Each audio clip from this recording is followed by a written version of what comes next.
yaitu cara mengajar guru 80-an. Yang pertama, informasi. Informasi itu tersedia di mana saja, kapan saja, dan tidak terhalang oleh tempat dan waktu.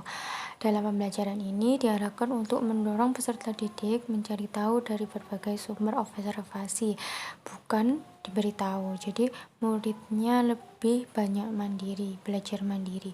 Selanjutnya yaitu komputasi, lebih cepat memakai mesin. Pembelajaran diarahkan untuk mampu merumuskan masalah atau menanya, bukan hanya menyelesaikan masalah atau menjawab. Otomasi menjangkau skala pekerjaan rutin. Dalam pembelajaran ini diarahkan untuk melatih berpikir analitis, pengambilan keputusan, bukan berpikir mekanitis atau rutin. Selanjutnya yang terakhir, komunikasi, dari mana saja ke mana saja. Dalam pembelajaran ini menekankan pentingnya kerjasama dan kolaborasi dalam menyelesaikan masalah. Model pembelajaran menggunakan web itu dapat menggunakan berbagai sosial media ya, seperti YouTube, terus Twitter, Google, Wikipedia, dan lain sebagainya. Selanjutnya, cara mengajar guru 90-an. Media pembelajaran merupakan komponen pembelajaran yang semakin berkembang sebagai efek dari perkembangan teknologi informasi dan komunikasi. Berdasarkan kajian teori dan hasil berbagai penelitian, maka dapat disimpulkan bahwa media pembelajaran berbasis teknologi informasi dan komunikasi memberikan dampak sangat positif sekali. Yang pertama yaitu mampu mengatasi berbagai hambatan seperti verbalisme, salah tafsir, tidak ada fokus perhatian, atau bosan jenuh. Yang kedua yaitu mampu memberikan beberapa kelebihan seperti fiksatif, manipulatif, dan distributif.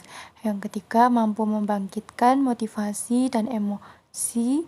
Yang keempat mampu mengorganisasikan informasi secara terstandar dan sistematis, dan seterusnya. Yang terakhir yaitu cara mengajar guru 5 tahun terakhir. Yang pertama, bagi seorang pendidik harus mampu menyajikan materi baru, perlu dimiliki dengan sangat baik. Jika tidak, maka peserta didik akan merasa lebih cepat bosan karena materi tidak ditampilkan memiliki nilai kebaruan atau tidak baru. Inilah yang membedakan cara belajar siswa milenial dengan cara belajar siswa dahulu. Materi yang disusun dalam kurikulum secara esensial memang tidak banyak mengalami perubahan, akan tetapi dalam kasus dan contoh yang ditampilkan di ruang belajar harus aplikatif dan memiliki nilai kebaruan agar peserta didik juga tidak bosan. Yang kedua, dari berbagai instrumen yang adanya persamaan kurikulum dalam berbagai tingkatan pendidikan di Indonesia yang diperlakukan secara nasional mestinya dapat dimanfaatkan oleh seorang pendidik agar dapat mengoptimalkan kemampuan peserta didik. Dalam proses pembelajaran, siswalah yang menjadi fokus kegiatan selama proses pembelajaran mengajar berlangsung. Karena desain kurikulum yang ada harus dapat diterjemahkan oleh seorang pendidik pada tataran yang praktis, mudah, dan bersifat elastis dan dialektis.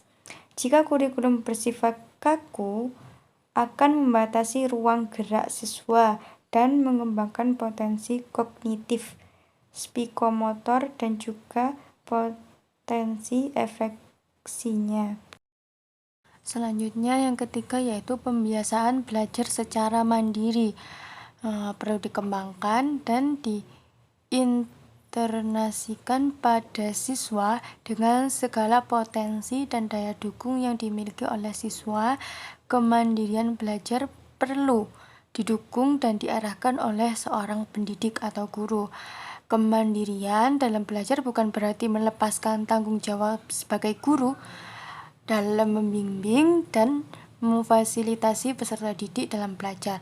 Akan tetapi, hal ini bermaksud untuk menstimulasi tanggung jawab, kreativitas, dan membangun kemampuan berpikir logis dan kritis gitu. Yang keempat, perubahan paradigma dalam proses KBM harus berubah. Jika dahulu kebiasaan belajar mengajar karena adanya guru yang mengajar di kelas, saat ini harus bergeser bahwa kegiatan belajar mengajar adalah untuk memfasilitasi tumbuh kembangnya potensi siswa. Yang kelima, kemajuan teknologi dalam pembelajaran idealnya dapat dimanfaatkan oleh pendidik dalam meningkatkan potensi peserta didik.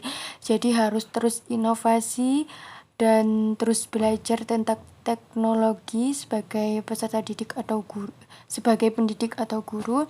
Yang kelima yaitu pendekatan pembelajaran di era digital seharusnya memberikan ruang bagi siswa untuk belajar seketika.